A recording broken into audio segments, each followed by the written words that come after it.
রাস্তার অধিকার দাও ফিরিয়ে রাস্তা।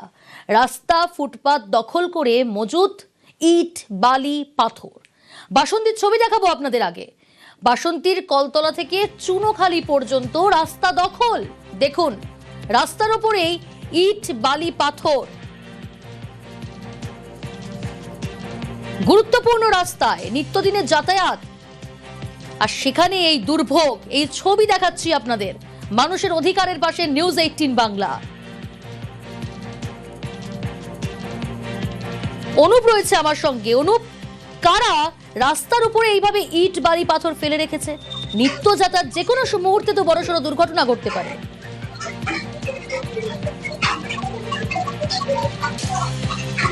একদম ঠিক। দেখো প্রিয়াঙ্কা, এই বাসন্তীর কলতলা থেকে চুনোখালি যে রাস্তাটি রয়েছে একটি গুরুত্বপূর্ণ রাস্তা।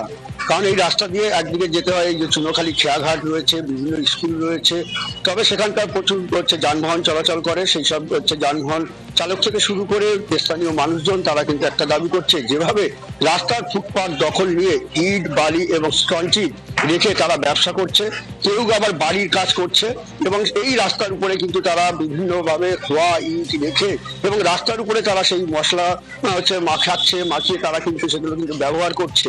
তবে নজর নেই কিন্তু প্রশাসনের। এখান থেকে জানতে চাইবো, গুরুত্বপূর্ণ রাস্তা দিনের পর দিন দখল হয়ে যাচ্ছে, স্থানীয় প্রশাসন বা পঞ্চায়েত কি ব্যবস্থা নিচ্ছে?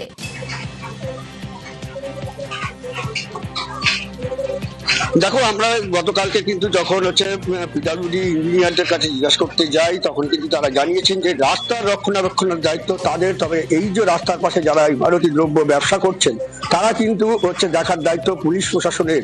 তবে পুলিশ প্রশাসনের বাসন্তী থানার আধিকারিককে জিজ্ঞাসাবাদ করলে তিনি জানিয়েছেন অবশ্যই এই ঘটনাটি ট্রাফিকের আধিকারিকদের জানাবেন, এবং তিনিও কিন্তু নিজে সরজমিনে সেখানে কিন্তু তদন্ত করবেন এবং সেখানে কিন্তু যাবেন।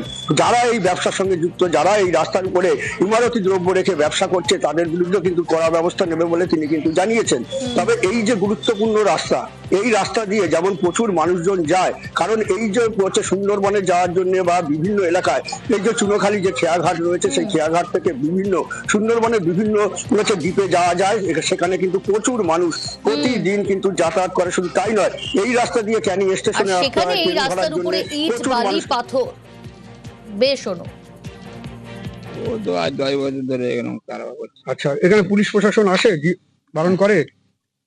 পুলিশ তো আসে যা করে, কিন্তু বারণ করে কি বলতে পারবো না। সে তো বিপদ ঘটতে পারে, ট্রানজিট থাকে, এ থাকে, বাড়ি পাবো, কোন বাড়ি মোড়ে পাশে বাড়ি ফেলে গেছে, এবারে ইট গেছে, ব্যাগের মুখ তো অ্যাক্সিডেন্ট হওয়ার ভয়। রাস্তায় বালি পাথরের আপদ,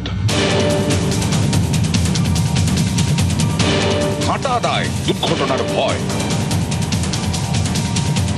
পাড়ায় পাড়ায় হয়রানির এক শেষ। আপনার পাড়াতেও বালি পাথরের বিপদ?